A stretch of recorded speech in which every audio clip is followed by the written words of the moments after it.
अस्सलाम वालेकुम everyone, welcome back to नाज किचन। तो कैसे हैं आप सब लोग? उम्मीद करती हूँ सब ठीक ठाक होंगे, खैरियत से होंगे और बहुत मज़े में होंगे। आज मैं आपके साथ बहुत ही ज़बरदस्त से शलजम के अचार की रेसिपी शेयर करूँगी। बहुत ही मज़े का बनता है और लो बजट रेसिपी है। इसमें ना ऑयल आपको यूज़ करना होगा, पानी में हम ये अचार बनाएंगे और शलजम भी जैसा कि बहुत ही सस्ते हैं। तो ये शलजम का अचार आप बना के महीनों स्टोर करके खा सकते हैं, बिल्कुल भी ख़राब नहीं होगा। और जो टिप मैं आपको दूंगी वो आप फॉलो कीजिएगा, इंशाल्लाह आपका अचार लंबे अरसे चलेगा और बहुत ही मज़े का बनता है। तो ज़रूर ट्राई कीजिएगा, शलजम सीज़न में है तो बनाइएगा और एंजॉय कीजिएगा। तो चलिए रेसिपी को स्टार्ट करते हैं। यहाँ मेरे पास 2 किलो शलजम है और बिल्कुल फ्रेश शलजम आपने इस साइज़ के लेने हैं, बड़े साइज़ के। इसको मैं छील लूँगी और कट कर लूँगी। तो यहाँ देखें मैंने इसको कट कर लिया था। एक शलजम मैंने यहाँ पे रखा हुआ था आपको दिखाने के लिए। तो ये देखें अंदर से बिल्कुल भी इसमें जाल नहीं है। जाल वाले शलजम आपने बिल्कुल भी नहीं लेना। सीज़न के जो शलजम होते हैं उसमें जाल नहीं होता, लेकिन फिर भी देख लीजिएगा। और ये देखें इसका ये साइज़ होना चाहिए, इतने मोटे साइज़ आपने इसके रखने हैं, क्योंकि अगर आपने पतले काटे तो ये शलजम बिल्कुल घुल जाएंगे। तो इसलिए थोड़ा मोटा साइज़ रखिएगा और कोशिश कीजिएगा कि इक्वल कट करें, वरना कुछ गल जाएंगे और कुछ कच्चे रह जाएंगे। इसलिए सबको एक ही जैसा कट कीजिएगा। अब यहाँ मैंने एक पतीले में भर के पानी रख लिया है। पतीला भर के आपने पानी रखना है। इसके अंदर 1 टेबल स्पून में हल्दी ऐड कर दी है मैंने। और हल्दी से इसका कलर बहुत अच्छा आता है, फीकापन नहीं लगता अचार में, तो बहुत ही खूबसूरत लगता है कलर। और हल्दी वैसे भी फ़ायदे की है, तो अपने खानों में ज़रूर ऐड किया करें। इसको उबाल आने का वेट करेंगे जब तक मैं यहाँ पे राई साफ़ कर लूँगी। तो राई में बहुत छोटे छोटे पत्थर होते हैं, लोग ऐसे ही यूज़ कर लेते हैं। तो मैं इसको कैसे साफ़ करती हूँ आज वो मैं आपके साथ शेयर कर रही हूँ। तो इस तरह आप तसले में डाल लें। और ये सारी राई मैं यूज़ नहीं करूँगी, मैं एक ही दफ़ा इसको साफ़ करके रख लेती हूँ। तो ये देखिए तसला आपने इस तरह से करके हल्का सा इस तरह से हिलाना है टेढ़ा करके।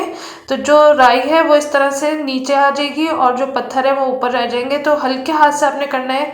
तो राई देखें इस तरह से नीचे आती जाती है। तो बाकी आप इस तरह हाथ से पीछे करते जाएं और इस तरह हल्के हाथ से हिलाते जाएं, तो पत्थर ऊपर ही रह जाएंगे और आपकी राई बिल्कुल साफ़ सुथरी नीचे आ जाएगी। मैं आपको लास्ट में दिखाऊंगी इसमें कितने सारे पत्थर हैं। मैंने वीडियो को थोड़ा सा फास्ट करके आपको दिखाया है, क्योंकि अगर मैं इस तरह से करती रहती आपको दिखाती रहती तो वीडियो बहुत लंबी हो जाती। तो मैं आपको लास्ट में पत्थर दिखाऊंगी। तो ये देखिए हमारी राई बिल्कुल साफ़ सुथरी हो गई है और इसके अंदर कोई भी पत्थर नहीं है। और ऊपर मैं आपको दिखाती हूँ, ये देखिए इसमें से इतने बारीक बारीक से ब्लैक कलर के पत्थर निकले हैं। तो ये बिल्कुल भी सही नहीं रहते, इसको आप साफ़ करके यूज़ किया करें। और मैंने आपको जो तरीका बताया इस तरह से आप साफ़ कीजिएगा, इंशाल्लाह राई बिल्कुल साफ़ सुथरी हो जाएगी आपकी। आप मुझे कमेंट में ज़रूर बताइएगा अपना तरीका, जो आप लोग किस तरीके से ड्राई को साफ़ करते हैं या करते हैं या नहीं करते, ज़रूर कमेंट में बताइएगा। अब मैं इसको दरदरा सा मैं क्रश कर लूँगी, पाउडर नहीं बनाना आपने। और यहाँ देखें उबाल आ गया था इसके अंदर पानी में। तो अब इसके अंदर हम शलजम ऐड कर देंगे। तो शलजम डाल के आपने सिर्फ 3-4 मिनट या मुश्किल से 5 मिनट आपने पकाना है, सिर्फ चेक करते रहना है आपने।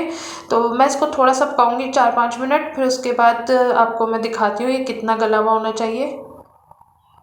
तो यहाँ देखें इसके हो गए तकरीबन 3-4 मिनट हुए हैं और मैं आपको एक चेक करा देती हूँ ये कितना होना चाहिए। तो ये देखिए मैं ज़ोर से इसको प्रेस कर रही हूँ तो ये टूट रहा है।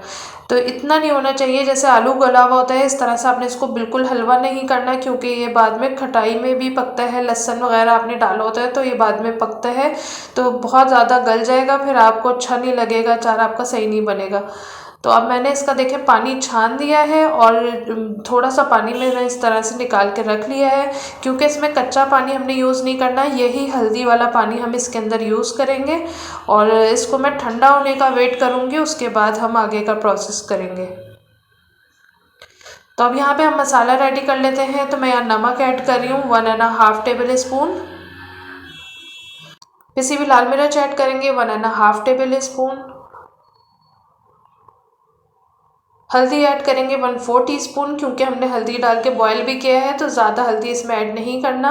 और ये देखिए इस तरह से हल्की सी दरदरी सी होनी चाहिए, तो बस इस तरह का ही आपने रखना है, बिल्कुल पाउडर फॉर्म में राई को नहीं करना। तो ये मैंने 4.5 चम्मच 4½ टेबल स्पून इसमें डाला है। और अदरक लहसुन का पेस्ट इसमें ऐड करेंगे, थिक पेस्ट आपने लेना है। तो ये 3½ टेबल स्पून हम इसमें अदरक लहसुन का पेस्ट ऐड करेंगे, थिक पेस्ट आपने डालना है। और बस इसको डाल के अच्छी तरह से मिक्स कर लेंगे। अचार में नमक मिर्च बिल्कुल परफेक्ट है, बिल्कुल मेरे ही हिसाब से आप डालिएगा, जितना मैंने डाला है बिल्कुल परफेक्ट था ये। और अब इसके अंदर थोड़ा थिक हो रहा था ये पेस्ट, तो इसके अंदर हम थोड़ा सा पानी ऐड करेंगे, लेकिन पानी आपने कच्चा पानी इसमें ऐड नहीं करना है। ये जो हल्दी वाला पानी था यही हम इसके अंदर डाल के और इस पेस्ट को बना लेंगे। तो पेस्ट आपने देख लें इस तरह से थिक पेस्ट बनाना है, पतला नहीं होना चाहिए। तो इसको अच्छी तरह से मिक्स कर लें और ये देखिए पेस्ट की कंसिस्टेंसी आप चेक कर लें, इस तरह का थिक पेस्ट आपको चाहिए। तो ये पेस्ट हमारा रेडी हो गया है। तो अब यहाँ देखिए शलजम ठंडे हो गए थे। अब इसके अंदर हम ये सारा पेस्ट डाल देंगे और पेस्ट डालने के बाद आप हाथ से इसको अच्छी तरह से मिक्स करें ताकि सारा मसाला शलजम के ऊपर अच्छी तरह से लग जाए और शलजम फीका फीका आपको महसूस नहीं हो। तो अब ये गले हुए हैं शलजम, तो इसलिए आप हल्के हाथ से कीजिएगा। ज़ोर ज़ोर से करा तो शलजम टूट सकते हैं। तो आपने ये इस बात का ध्यान रखना है, जब आप शलजम को गलाएं तो इतना ही रखिएगा कि थोड़ा सा उसमें कसर हो। बिल्कुल आपने उसको गला लिया, ओवर कुक कर लिया तो शलजम का आपका यहाँ पे भुर्ता बन जाएगा। तो इस बात का ध्यान रखिएगा। अब यहाँ पे मिक्सिंग अच्छी तरह हो गई है, तो अब हम यहाँ पे इसको एक जार में डाल देंगे। मैं यहाँ पे प्लास्टिक का मैंने जार लिया है, आपके पास मिट्टी का मर्तबान हो तो वो आप ले सकते हैं, नहीं तो शीशे का कोई जार हो उसमें भी डाल सकते हैं। तो मैं यहाँ प्लास्टिक के जार में डाल दूँगी। तो सबको एहतियात के साथ इसमें डाल देंगे।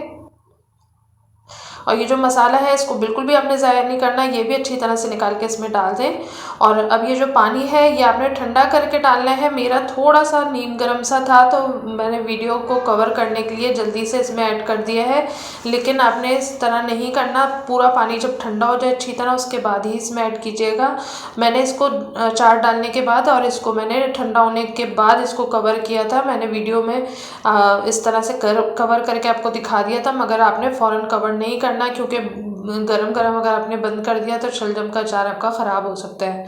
तो बस इस तरह पानी डालने के बाद हल्का सा इस तरह से करके आप इसको मिक्स कर लें। और इस तरह से मिक्स करने के बाद कोशिश करें स्पैचुला का इस्तेमाल करें, क्योंकि चम्मच से कट के टूट सकते हैं शलजम। तो आप स्पैचुला लें रबड़ का, तो वो अच्छा रहेगा।